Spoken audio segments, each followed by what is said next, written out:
நம்ம ஆளுங்கெல்லாம் பண்ணிட்டாங்க பார்த்துட்டாங்க.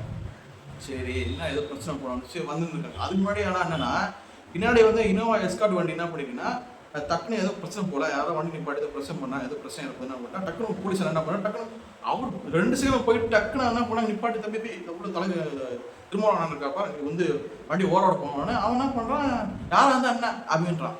அப்போ நம்ம கட்சி நிர்வாகி இன்னொரு அண்ணன் வராரு. அவர் வந்த உடனே அவருடைய வந்து தலைவர் இருக்காப்பா உள்ள அவர் எம்பி உள்ள இருக்காருப்பா நீங்கள் அந்த வண்டி ஓரப்பா பேசிக்கலாம்ப்பா அப்படின்னு குழந்தைக்கு சொல்கிற மாதிரி சொல்கிறாங்க. ஆனால் நீ என்ன பண்ண உள்ள யாராக தான் எனக்கு என்ன அப்படின்னு சொல்லிட்டு நீ வந்து உங்களுக்கு எத்த அங்கே காமிக்கலாம் பார்த்த.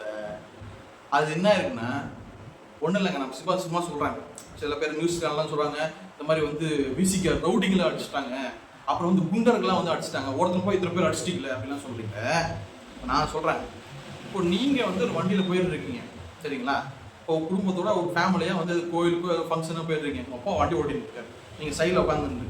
உங்கள் பின்னாடி வந்து தம்பிங்க 2 பேர் இல்லை மாமாங்க 2 சித்தப்பாங்க உட்காந்துருக்காங்க, லேடிஸ்லாம் உட்காந்துருக்காங்க வச்சுக்கோங்க. உத்தான சொல்கிறேன் உட்காந்துருக்கும் போது இவர் வந்து என்ன பண்ணுறாரு உங்கள் அப்பா ஓட்டுன்னு இருக்கும் போது முன்னாடி பைக்காக இருக்கான் என்ன சிக்னல் போட போகிறாங்க. அதனால பண்ணா சும்மா அடிக்கிறார். உடனே என்ன பண்ணுறான் சும்மா சொல்ல பார்த்தீங்கன்னா அந்த டிரைவர் வந்து பின்னாடி உங்கள் அப்பா பத்துட்டான்.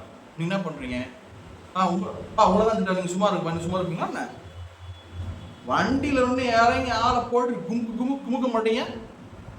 அதே மாதிரி தான் இதுவும் எங்களுக்கு வந்து எங்கள் எழுச்சி தமிழர் வந்து எங்களுக்கு வந்து கடவுள் மாதிரி.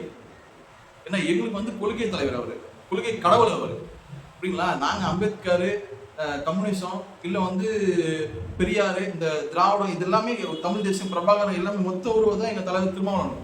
ஏன்னா நாங்கள் வந்து எங்கள் தலைவரை வந்து ஒருத்தவங்க வந்து இப்போ எவனாக தான் என்ன யாராக தான் என்ன அப்படி கேட்கும்போது நான் வந்து அப்படியா சரி நான் பார்த்து போவேன்னா தப்பாக நினச்சிக்காதீங்க அப்படின்னா எங்களால் சொல்ல முடியாது.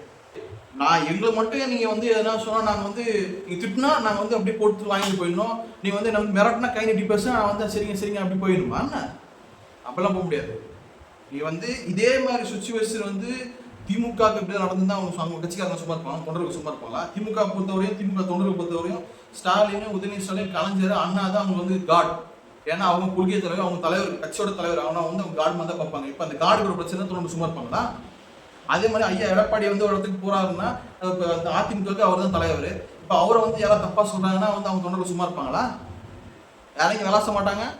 இப்போ வந்து அதே மாதிரி தான் ஐயா ராமதாஸ் போறாரு அந்த மாதிரி ஒரு மக்கள் வந்து யாராவது திட்டானா அவங்க தொண்டர்கள் இருக்காங்கன்னா அதே மாதிரி சும்மா இருப்பாங்களா என்ன பிரிச்சு மேய்ச்சிருப்பாங்க என்னத்துக்கு. அதே மாதிரி பார்த்தீங்கன்னா இப்போ அண்ணாமலை எங்கேயோ போறாரு, மோடி எங்கேயோ போறாரு, இல்லை வந்து சீமானன் எங்கேயோ போறாரு, இத்தனை பேர் வந்து பொதுவில் போகும்போது அவங்க தொண்டர் கூட இருக்கும்போது ஒரு தந்து மிரட்டணும் சும்மா இருப்பாங்களா தொண்டர்கள்?